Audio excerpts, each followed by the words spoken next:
The decision I'm proudest of. I mean, the one today really did change the trajectory of my career. Like, there's the personal stuff, meeting my husband and having a child and everything. But aside from that, the biggest decision was moving to Singapore. And that's when I realized I love community building. And that's what I want to do with all of my time for fun and work. And so that's the biggest one. Welcome to the Powerhouse. I'm Josward Gonzalez, but you can call me JG. This show is for the moment before the win, when you're at the crossroads and your judgment actually matters. Each episode, I sit down with a leader here in New York City to unpack one real decision under pressure. What the stakes were, what trade-offs they faced, what they chose, and the values behind it. Then we publish a short written breakdown in the Powerhouse newsletter on LinkedIn. So the lesson is easy to share, easy to remember, and useful. So if you ever had a hard call with imperfect information, this is for you. Let's get it started. Let's welcome Erica Hanson. Hi, thank you. It's great to be here. Erica, what was this decision that you wanted to talk about today? Where when I was at Google, I was at Google for 17 years. And the decision moment was I was in London working for Google, but an opportunity came up in Singapore to shift from into the engineering organization. And so there were a lot of factors involved. Do I stay with the role I'm at, or do I move to Singapore, a place where I don't know anybody? So that was a big moment, and the decision really did change the trajectory of my career. Awesome. I'd love to hear about it. So what were the two options that were in front of you? Yeah, the options were so I had been at Google at that point for 7 years, and I I was on the sales strategy and operations team, which is basically like project management work. The goal was make the sales team more efficient. And so that had already been a pivot being on that team. I started out in sales and had pivoted to project management and joining this team. I loved London. I wanted to stay there. I was really something driving me at that time was promotion. I wanted to get promoted. I'd been there 3 years in that role, hadn't gotten promoted. And so I really wanted that. But then, this opportunity came up. I actually did a 3-month rotation in Singapore. It was for a program called Women on the Web, helping women start small businesses online using Google's products like YouTube, for example. And so I was able to do that 3-month rotation. And that's how I found out about this opportunity on a team. And it was within engineering. And it was basically community building, upskilling. The role was program manager role in Singapore. And I was really happy with the 3 months, but a job came up and I applied and got the role. So then I had a decision to make. Do I stay in London in the business organization, work towards this promotion? I was happy there. I wanted to be there another year or two. I also wanted to get to New York next and move back to the US and hopefully settle down and meet a partner. And this would delay a lot of things in my life. So I was like, I don't know. And I don't really know that many people in Singapore. I've already restarted my whole life in London, making friends. I had a community there. I played rugby there. That's how I made a lot of friends. And do I want to do that all over again? Or do I just want to get this promotion and then go to New York, where it was always my dream to live in New York? So those were the two things at stake. It's like moving country, moving organizations. And I don't come from a technical background, and this role was within the engineering org. So that kind of made me a bit nervous as well. I majored in psychology in college. So and I didn't have many friends there. So I was just starting from scratch. I was like, what should I do? And so that was really what was the two options weighing on me at the time. What did you end up choosing from your options? So I ended up choosing the role in Singapore, and I just said, you know what, who cares about this promotion? I'm kind of starting from scratch. When else am I going to get to live in Asia and Singapore? And I've made new friends. I only knew one person when I moved to London. So I had done it before, built a whole community and network. I could do it again, and it would delay a lot of things. It also kind of shut the door on business school at that time. But I was like, you know what? I'm going to do this for my career. Community building seems fun. I don't know too much about it. So I ended up taking the Singapore role. And then actually, as I did, there was a reorg within Google at that time, and I ended up getting moved into developer relations. which is an even more kind of technical team. There were a lot of former software engineers on that team at that time. So that there were some, I had to deal with a bit of imposter syndrome there and learn a bit of coding. But I was really grateful that I ended up choosing the Singapore option. And I stayed in developer relations till this day. It's been, 11 years later, I'm still in the community building developer relations space. So I'm glad I chose the Singapore option. What was the cost in terms of choosing that option? What did you have to give up? Yeah, I gave up more. One thing was more time in London. I had been there 3 years. I intended to stay another year or two, and I was really getting into the rhythm. I wanted to travel more. So there was like a fun cost, but also the promotion thing as well. Just like, okay, I'm going to restart. And now later on, that didn't matter as much. Like what really matters is just doing great work and making an impact and not chasing after promotions is something I learned later. And the other thing too was just delaying certain things in my life, like wanting to kind of settle down and meet, have a family and everything. I thought because I did really want to move to the back to the US and settle down there and settle down in New York, which I eventually did. So it was just kind of delaying things. And also there was a bit of an unknown, will I be good at this? So there were just doubts of like, okay, I'm in an engineering org now. I'm a non-technical person. That's made me a bit nervous at the beginning. And I wasn't sure if I'd be successful. So it caused some doubts and not having more time in London, delaying New York, but it ended up being the right decision. And I ended up staying in Singapore for 4 years. So I stayed a lot longer than I was expecting. And then right after, I was able to move to New York anyways with Google. What was the lesson you learned in making that choice? Yeah, the lesson I learned was it's just not to, one lesson was just go for it, basically, not worry too much about what could happen and, oh no, I'm not going to make friends and I'm going to be uncomfortable. But that promotion is so important. That's why I shouldn't take this whole new opportunity in a new place. Like I learned, not to chase promotions because that having that as the motivation isn't the right thing. It's more about like the people that I'm impacting, the work I'm doing. And so I learned that as well. And I learned that it's really important to ask questions like, what do I actually like doing? And what am I passionate about? What gives me energy? What drains me? What do people say that I'm good at?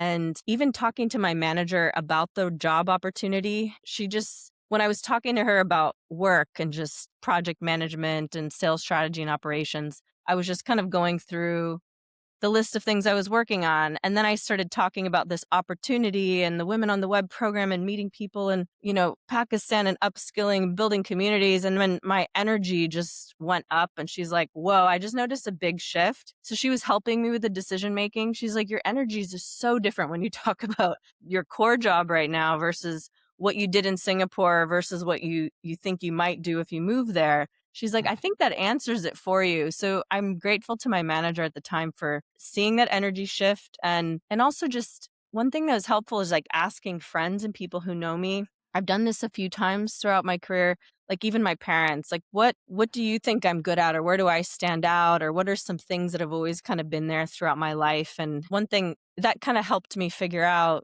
what I'm good at and what, like community building, connecting with people, collaboration, those are things that kind of bubbled up as like things I'm good at and I like doing. So I'm like, why not just lean in? So I think those taking those reflection points and really asking those questions is something I learned, and since then I've been doing that more consistently before some big pivots. What leadership value did you learn that time that until now it's still applicable to you? Yeah, some of the things that really helped are, I mean, it's really all about one thing is self-reflection is just very important. Doing it for yourself, doing it for your team. I've since I became a team manager later on. Mhm. And I think just doing that reflection has really helped me and, just asking those questions like what am I good at? What drains me? What gives me energy? Those are some of the exercises I do with my teams when we do summits and we do like energizers and drainers. There's another activity like gifts and hooks, like what's like a gift or something that you're good at and what kind of hooks you in. And so just doing those reflections and asking other people like where do I stand out, what am I good at, or maybe what do I need to improve? Those reflection points are really important. So it's something that I've learned. And one thing that helped, a book I like is Pivot by Jenny Blake. That's she talks about some of these exercises and ways to understand, like, how before a pivot, like what are some questions to ask, when she has some exercises that you can do. And a big thing as well is it's just being collaborative and easy to work with, and networking. I would kind of all package those all together because that led me to so many of these opportunities. Anyone, teams that I've worked with, people I work with, I really try to be as easy. I want to be easy to work with, but also, we set goals and we have to achieve things together. So it's not always going to be like, roses and wonderful, but I want to make sure that everyone knows what they're working on. They feel valued. I thank people afterwards. And when I work with the community, I make sure to thank community leaders from the programs that I was leading, make sure people get recognized, thanked. And I just want to have a good collaborative relationship, understand other teams' goals, my goals, and how do we work together? Because it just makes it more fun and easy to work with. And then people will recommend me later. People I worked on, actually, the person who hired me for that 3-month rotation, her and I had worked on a project together, a well being project. And she liked working with me, I liked working with her, and then she was the hiring manager in Singapore. And so because we had a good relationship, I think I probably stood out, and she had already worked with me and saw how passionate I get about different projects. So it's just always good to, like, make sure you keep up those relationships. Great. Oh, that's an interesting story. I'm sure a lot of our listeners are going to be interested to knowing more details about it and on the things that happen. Yeah, go take us through the story. Yeah, so I think a big lesson that I've really learned is just that pivoting is a great thing. I think pivoting is more common now than ever. And I'm seeing a lot of people right now with just different types of careers and like side hustles as well, and creating, content online. And so it is more common now, but at the time that's what really helped me. I was able to kind of test things out, network, and try out different projects to eventually figure out, okay, I like project management, but I want to feel like I'm making more of an impact, and I want to work with people outside of Google and work more on like upskilling and community building. So that's what led to Singapore. And then that's where I really went all in on community building. I was like, that was my job, but also I absolutely loved it. We had programs called like Google Developer Groups, and I directly led a program for students. It was basically clubs on university campuses, and I led that and scaled that program. Eventually, we had 2,000 clubs on campuses around the world, and I absolutely loved it. And I just was able to really double down on what I was good at. I didn't have a technical background, but I realized I love program management. I like sharing stories. And so we would make videos to show the impact of the program. And I just liked, yeah, collaborating program management. And I just doubled down on what I was good at and was able to kind of make an impact that way. And lastly, it just also, I wasn't just at work. I was like, I really like community building anywhere. So I co-founded Geek Girl Meetup Singapore, a community for women in tech. I did that for a few years. And then eventually I moved to New York and kept working. I became a team manager and kept working on programs, and then met my husband here, and now I have a 2-year-old daughter. So it's eventually I got to New York. It's just 4 years happened in Singapore, but I'm so grateful. I've met some of my best friends from that time in Singapore. And I made friends I posted on Facebook before I moved to Singapore, "Hey, does anyone know anyone there?" And 3 people replied. Through those 3, I met all of my friends, and there was a group of them at our wedding, and I've stayed in contact. So just taking the leap and going for it, restarting my network and community was worth it, and made me realize I love community building, and it's still something I continue to do to this day. And that's my story. Erica, in your story, especially when you were still in London, what happened that put Singapore on the table? That was like, okay, this is a real option. Yeah, what put it on the table? Really, the first thing that put it on the table was just that deep down I felt that I needed to pivot in my career. I wasn't feeling fulfilled. I didn't love the projects that I was working on. And The folks I was working with sales teams and just trying to make them more efficient, and that's not always somebody that they wanna talk to. They kinda wanna do their thing, and so I'm like, I'm glad developing my project management skills, but I feel like I could make more of an impact, and I wanted to help people in some way, and I wasn't sure exactly how. I never knew that, like, community building could be a career. So what first put it on the map was just feeling the need to shift and try out something different, and so that's when I started to look for opportunities and found that 3-month rotation. But what put it on the map for the full-time role and taking it was also the same thing, just that deep down feeling that I don't feel like I'm making as big of an impact as I want to, and I'm not passionate about my career, and I feel like there's more I could be doing. And even when I talk about it, the energy levels are low. And so I knew that something really needed to change. So that really made it a viable option. And when you were thinking about that, what made it a true fork more than just a temporary rotation? Yeah, when I was thinking about it, it was that moment of talking to my manager. I remember it so clearly, that conversation with her about going through our agenda in that meeting and me talking about, okay, here's the tool I worked on. And, I'm working on this bureaucracy busting project, just kind of flat and going through the metrics. And then I said, oh, but then the stuff in Singapore. And then I was like animated, excited, and thinking about what I can do next. It kind of brought out some like creativity, passion, excitement, and so the energy shift that she picked up on and reflected back like a mirror to me. I didn't even notice that, but she was like, "Hey, this is what I'm seeing. Like your energy just changed." And I'm like, "That's cool. I didn't even realize that." So that was like one of those moments, Mhm. and that was like the first indicator that actually I really love that, and this could be a job. Like when I was graduating from college, I was like, there's sales, lawyers, doctors. I didn't know about like community building and being a program manager and running hackathons and events. Like I just didn't know about that as an option. And so it was really cool that that brought me energy, got me excited. So that was a big moment for me. You chose Singapore. Tell us, what was the clearest trade off that you had to accept? The clearest trade-off was the unknown. It was a lot of unknowns. It was one, shifting into an engineering org as a non-technical person, not having a community or friends, and will I make friends? That was unknown to me. How long will getting promoted take? I'm starting from scratch, and that was unknown. And so it was just the feeling of like unknowns that I was worried about. Will I succeed there? I don't have a network. I'm so far from my parent, even further from my parents. And so it was it w- it was the unknowns that really did make me nervous. And so that was something I was worried about, but I'm glad I just kind of jumped in and trusted that, hey, I've done it before. I can build a network. I love networking. I'm just going to do it. Who cares about these outside things? I'm just going to go for it.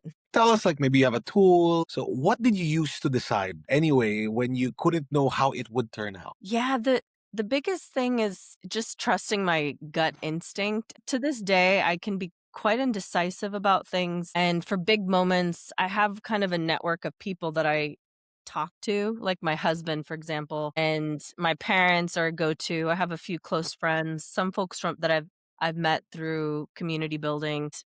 I have kind of a network of people I check in with, and they sometimes are just a mirror back to me, like, "Hey, I'm hearing you say this," or "It seems like this is what I'm seeing, and this is what it seems like you're leaning towards." And usually I could probably forgo that whole process because I should just trust my gut a bit more. But through this, I realized just trusting my gut, reflecting, for me, it helps to write things out. And I've since found some pieces of paper where I was writing out some of these things like energizers, drainers, and what am I good at? And, what my parents say I've been good at for all these years. There's some common threads. I've written that down. I've done that exercise at least a couple of times. So I think a big thing is just trusting my gut, but also I feel a bit more comfortable when I have this kind of council of people that I feel like I can go to. They don't judge me, and Right. sometimes they don't tell me what they think I should do. They just reflect it back like, "This is what I'm hearing." And so having those 2 makes me a bit more comfortable in making some of these decisions, but in the end, it usually